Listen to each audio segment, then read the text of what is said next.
আসসালামু আলাইকুম, কেমন আছেন সবাই? আশা করছি সবাই খুব ভালো আছেন। আমি আর দুষ্টু সাবারটাও ভালো আছি। তো সকালবেলায় চলে আসলাম, একটু চা খাবো আর ভাবলাম যে পাখিগুলোকেও দেখে যাই। সকাল থেকে তাদের কিচিরমিচির শুরু হয়ে যায়। তো আজকে হচ্ছে ঈদের দ্বিতীয় দিন, তো চলুন দেখি আজকে সাবাত কি করে।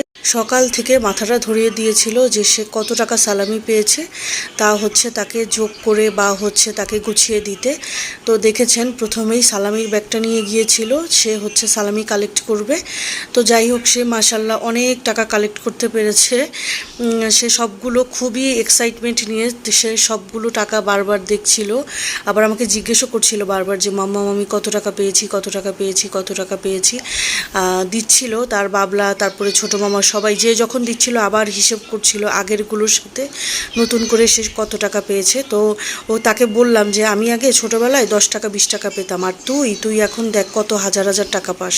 আর তার ছোট্ট মামা তাকে হচ্ছে এই সুন্দর শুজটা গিফট করেছে। এটা একটা অনলাইন পেজ থেকে নেওয়া, তার সাথে এই যে একটা ব্যান্ডও আছে চুলের। আর এই সাইডে কিন্তু অনলাইন পেজটা হয়তো আপনারা অনেকেই জানেন, বাচ্চাদের জিনিসপত্র কেনাকাটা যারা করেন তারা হচ্ছে দেখে থাকবেন, কিডিলিশ পেজটা। তো এখান থেকেই এই শুজটা নিয়েছে, অনেক সুন্দর। এখানে কিন্তু একটা সফট কমফোর্টেবল, হ্যাঁ, জুতোটা যেরকম কমফোর্টেবল, সফট, সুন্দর একদম, মানে সফট ক্যারি করতে পারবে বাচ্চারা খুব সুন্দরভাবে। ক্যারি কি পিছে টিচে যা মানে যাব। দেখেন অবস্থা। কলা নিয়েছি, এখন এই যে ঘুরে বেড়াচ্ছে। এত বড় একটা দুষ্টু হয়েছে মেয়েটা। দুপুরের খাবার নিয়ে বসলাম এই দুষ্টুটার জন্য। এই দেখেন দুষ্টুটাকে, তার আম কালকে রাতে আসার সময় আবার সব খাবার দিয়ে দিয়েছিল। তো আমি আর খাসির রেজালাটা গরম করিনি, চিংড়ি মাছটা গরম করেছি, তার জন্য রোস্ট নিলাম, আর হচ্ছে গরুর মাংসটা গরম করে নিলাম। তো এই দিয়ে আমাদের দুজনের আজকের লাঞ্চ হয়ে যাবে আলহামদুলিল্লাহ। মারা আছে বলেই আমরা বেঁচে যাই। আর এই যে দুষ্টুটাকে দেখেন, এই যে, হ্যাঁ দুষ্টুটা এখন বাইরে যাওয়ার ফোন দিয়ে ফিকির করছে, তাকে নাকি বাইরে নিয়ে যেতে হবে। আমি বললাম যে না, আজকের মতো আমাকে মাফ করো। দেখেন দুষ্টুটার অবস্থা, শেষমেশ আমাকে রাজিয়ে করিয়েই ছেড়েছে বাইরে যাওয়ার জন্য। তো এখন বাইরে নিয়ে যাব। তো তার আগে আমাকে বলছে তার পিগি ব্যাংকে তার এই যে সব সালামিগুলো রেখে দিতে।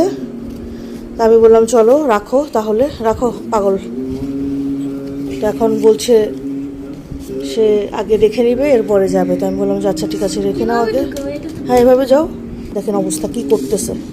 এটা এভাবে ঢুকাবো না। আচ্ছা প্রথমবার, হ্যাঁ এবার সেকেন্ডটা নাও। সেকেন্ডটা নিব। সেকেন্ডটা ভাবে ভাঁজ করে দাও। সব সে পেয়েছে তার আমের বাসা থেকে। হ্যাঁ আস্তে করে দাও। সব সালামিগুলো সে তার আমের বাসা থেকে পেয়েছে। সে মহা খুশি, তাই না? কেমন লাগছে এতগুলো সালামি পেয়ে? এতগুলো সালামি পেয়ে তোমার কাছে কেমন লাগছে? খুবই এক্সাইটেড, কারণ আমার টাকা হচ্ছে। এটা তোমার টাকা হচ্ছে? এটা নাকি তার জমানো হচ্ছে টাকাগুলো। জমানো হচ্ছে, তাও 1000 টাকা আর 500 টাকা গাইস। এটা খেয়াল করে দাও। আসলাম সাবারটাকে নিয়ে ডেলি শপিংয়ে, ভাবলাম যে হচ্ছে দই ফুচকা খাওয়াবো দুষ্টুটাকে। তো এসে দেখি দই ফুচকা ওনারা এখনও চালু করেননি, ওনাদের লোক নাই। তো কি করব ভাবলাম, তারপরে পাশেই টেস্টি ট্রিট থেকে বললাম যে আচ্ছা আসো এখান থেকেই কিছু খাই, কিন্তু সে কিছুই খুঁজে পাচ্ছিল না, আর তার নাকি খেতেও ইচ্ছে করছিল না। আর তেমন কিছুও ছিল না, পেস্ট্রি বেশি ছিল না, শুধুমাত্র একটা পিস ছিল। এরপরে সে অনেক ভেবে চিনতে সে বলল যে মাম্মা আমি একটা কালো জাম নিব। তো আমি বললাম যে আচ্ছা ঠিক আছে খাও, যেটা খাওয়ার খাও। তো যাই হোক সে কালো জামটা খেলো। এরপরে হচ্ছে আমি আর কিছু খেলাম না। তো পরে হচ্ছে এই সাইডের গেটগুলো বন্ধ থাকায় আমি ভাবলাম যে একটু দেখি এই সাইডে কী পাওয়া যায়। তো গেটের ফাঁক দিয়েই চটপটিওয়ালা মামাকে ডাক দিচ্ছিলাম। তো উনি শুনে হচ্ছে আসলো, এসে হচ্ছে আমাদেরকে বললাম যে সাবাত বলল সে হচ্ছে ফুচকা খাবে আর আমি হচ্ছি চটপটি খাবো, দুটা অর্ডার করে দিলাম। আর এত বেশি মশা ছিল কি করব, আমরা দুজন মা মেয়ে পাগল হয়ে গিয়েছি মশার কামড়ে। এরপরে হচ্ছে চা নিলাম, তারপরে খেয়ে দিয়ে বাসায় চলে আসলাম। তো আজকের ভিডিও পর্যন্ত, আল্লাহ হাফেজ।